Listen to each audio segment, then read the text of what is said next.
Welcome to the M Learning Vidcast, a video podcast by Jonathan Nolder about educational technologies.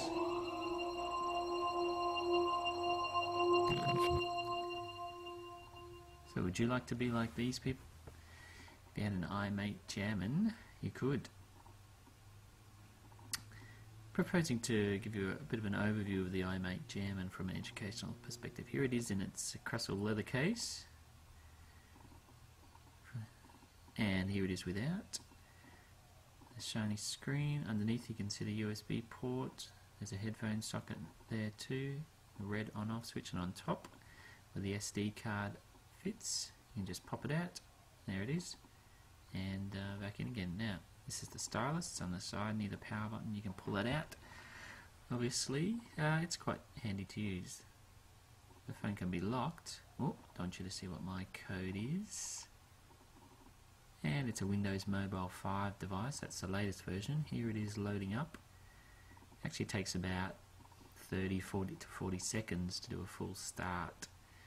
The basic screen, I've got a program called SPB, which lets you put all your program icons on the main desktop screen, and from there you can also access things like your tasks.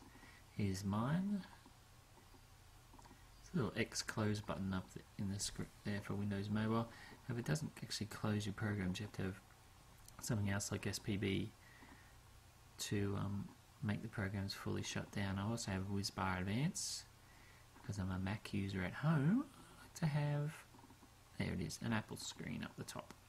Okay, now you can see at the top there's a signal indicator, a network icon and a volume icon, date and time, there's a battery indicator, and all that sort of stuff is quite adjustable. You can do different skins, make it look how you want. Okay, there's buttons down the bottom. There's actually 6, and it's one reason I chose this one. Other mobile phones only have 4, but this Windows mobile device with the 6 means that you can use it in one hand. It's very good, handy in the classroom. That's actually the date program there. That's the by day. You can see go through the different times of the day, and there's the other displays as well for week and month. There's the OK button. We push that to take us back. There's a Windows button as well to take you to either programs or back to the Today screen. Now here's a Word. It's a main program you'd use a lot in an educational context, so I thought it'd be worth showing you just what the files look like on the screen. It's a couple of seconds to load up. You can see the different options down the bottom. The usual but very basic word processing, but still enough to get some work done on the mobile. That's what it'll load up like. We can change the view, make it a little bit more usable. This is just carrying around an example of a data file, so you can have that with you wherever you go around the school. Okay, it takes us back again.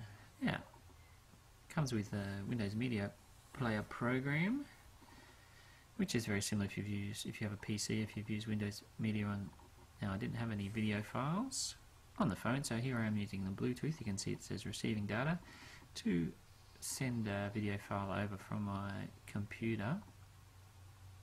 Okay, here it is. So yeah, playing away. You can obviously use the standard Windows small screen or bump it up to full screen mode, which makes it quite watchable.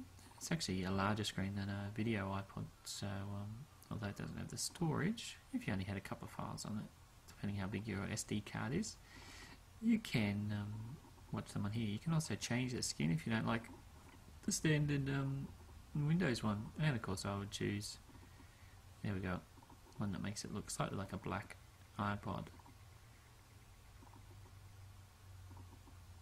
So it's playing away nicely there. This is a 25-minute file. I had no problems playing that at its full frame rate. Okay. And we'll stop that. Next is the camera. You can see the self-capture mirror there, and it's a 2 megapixel camera. It's very decent. It's still only a CMOS, which is kind of like a webcam just at 2 megapixels, which is nice enough for just taking normal shots. This is just using the screen as the viewfinder. shortly we'll show you some pictures actually taken with it. You can make a lot of adjustments, which is very handy, such as the size, but you can also select different lighting conditions, and there's some effects that you can put on it as well. From the camera screen you can be taken directly to the video and picture files. They'll load up in here so you can view them from there. That's how it works. Here's a couple of pictures taken, some flowers in our front garden. That's using the macro mode which the camera has. Some other flowers there, and more of a landscape kind of a shot, just to give you a quick idea. Now back to the phone. See all the programs I've got open there, even though they don't look like they're open, but you can use the WizBar Advance to close them all so it's not clogging up your system. The German has a smaller chip than some, so it's handy to be able to close programs easily. Okay, voice recorder is something else which is very handy in the classroom. You can use for reading lessons. Basically the size of how long you want to record for is just up to you, depending on how big, again, your SD card is. So there's a recording there, you can listen to it back straight away. The speakers in the German are quite loud, and you can change the quality that you're recording at as well, right up to almost a CD quality, 16-bit, 44,100 Hz, if that's what you something you wanted to keep. Okay, plays games as well. This is an example of one that comes with it. There's plenty of other educational games that you can get. I don't actually know how to play backgammon, so I think I had to use the tips, which is a good way to learn, I guess. Just another example of some of the on-screen animation that the German can display. Like I was saying about the chip in it before, it has a lesser chip, but still performs very well, has a longer battery life. Here's the phone, which obviously you don't want kids playing around with, but it's something which can increase your productivity. It's very easy just to go through your call history. I found things like putting in numbers, doing your contacts. Here's the contact screen here. It's much easier being able to use a stylus than tapping through your number buttons trying to get a text out or to put information in. Much faster as well. Okay, so back to the phone. Yep, you've got other options there like speed dial, and like I said, easy access to all the contacts. Okay, here it is making a call.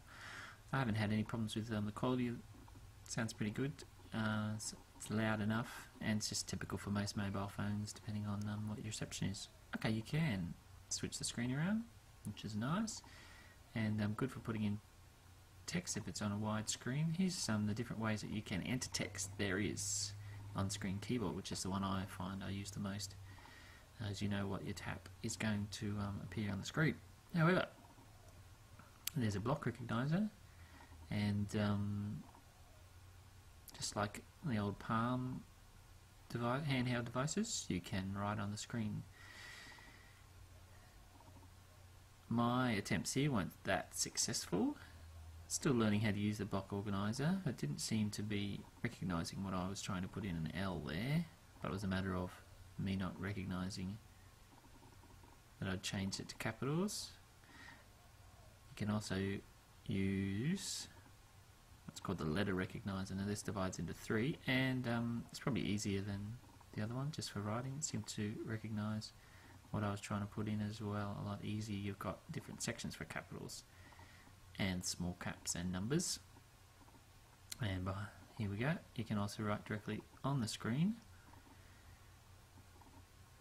which was relatively successful. It also is a learning device, so it will tend to learn as you go along what you're actually writing and get used to the way you're forming the letters. So if you have a bit of time, you can put it in. It does recognise quite fast and seems much better than on the Palm device I used to have. This is another way to put, you can write directly as graphical notes. You can get it to try and convert your graphical notes into text as well, but as you can see it's a bit messy, so it has trouble converting that. Again, it will learn, and you would probably get better at writing neatly. Okay. Anyway, that's about the basic features. I have a few things I haven't covered, like the use of the internet and email, so I haven't got the GPRS set up yet. That brings me to the end. We'll be doing some more vidcasts on other different educational devices. I hope you enjoyed that was there. Get in contact if you'd like some more information. Okay, cheers. Please hang up and try again.